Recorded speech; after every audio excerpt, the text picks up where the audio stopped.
Como que o nutricionista pode contribuir com a vida de quem tem doença inflamatória intestinal? Bom, primeiro que ele vai aplicar uma dietoterapia adequada para cada indivíduo, levando em consideração o tipo de DI que o paciente tem e se está em atividade ou remissão da doença. Vai atuar tentando diminuir essa atividade, fazendo com que o paciente entre em remissão, contribuindo também para que não só ele entre em remissão, mas se mantenha nesse estado por mais tempo possível. Além disso, trabalhar para que se reduza, as indicações cirúrgicas desse paciente e também para manter ou recuperar o estado nutricional, porque a gente quer que esse paciente fique em remissão, levando uma vida normal, embora ainda seja portador de DI. Então, o nutricionista é fundamental. É um tripé. Ele precisa de ter a parte médica em dia, a parte emocional em dia e a parte nutricional. E aí sim a gente consegue caminhar e ter um bom resultado. Bom, agora nós vamos falar sobre a ingestão inadequada de nutrientes nos pacientes que têm doenças inflamatórias intestinais. Bom, por conta da dor ou do medo de sentir dor, por conta da falta de apetite, das náuseas, da diarreia, por conta da sensação de achar que tudo está com gosto muito diferente, os pacientes eles acabam ingerindo menos alimentos. Dependendo da crise em que esse paciente está, ele acaba nem consumindo nenhum alimento, E nós ainda temos um agravante, que no caso dos pacientes em crise, alguns alimentos eles são restringidos por aumentar os sintomas da doença.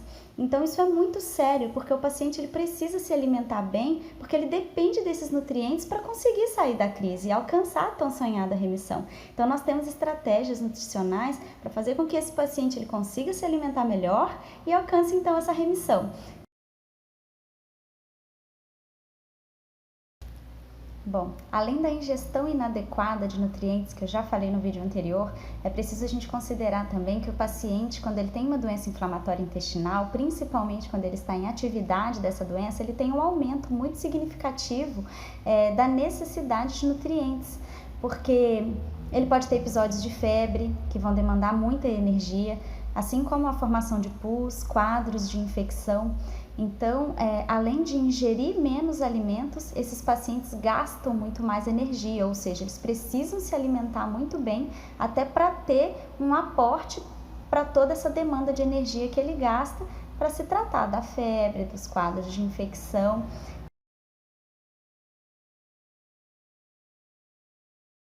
Alguns medicamentos utilizados por quem tem DI interferem nas nossas vitaminas e minerais. O corticoide, por exemplo, um anti-inflamatório utilizado em casos de crise das doenças inflamatórias intestinais, ele pode interferir, por exemplo, na nossa absorção de cálcio.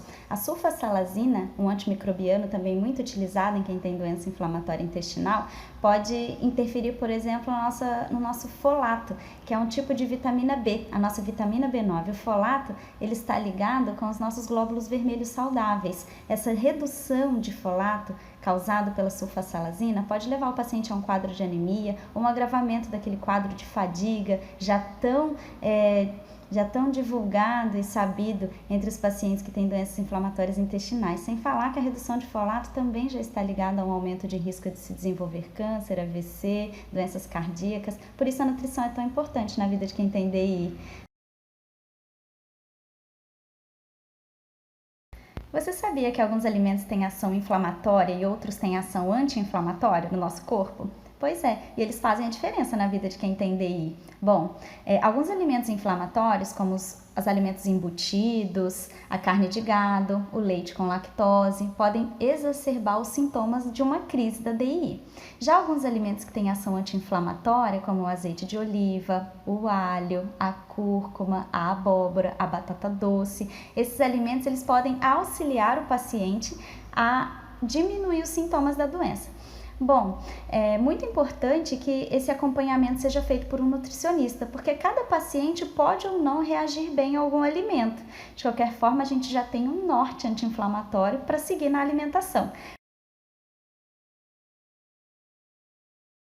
Rafa, existe uma dieta que sirva para todos os pacientes que têm DI? Não, gente, nós somos indivíduos diferentes. O meu corpo vai reagir diferente do de outra pessoa que tem doença inflamatória intestinal.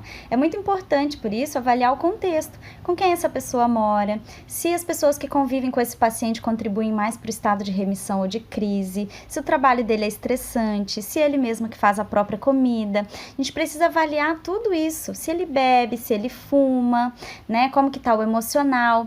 Tudo isso precisa ser levado em consideração quando a gente vai fazer uma dietoterapia. Por isso que esse trabalho multiprofissional com essa postura inter, ou seja, essas profissões todas, a nutrição, a psicologia, a medicina, a enfermagem, conversando sobre o mesmo paciente é tão importante para ter uma dietoterapia fiel e eficaz.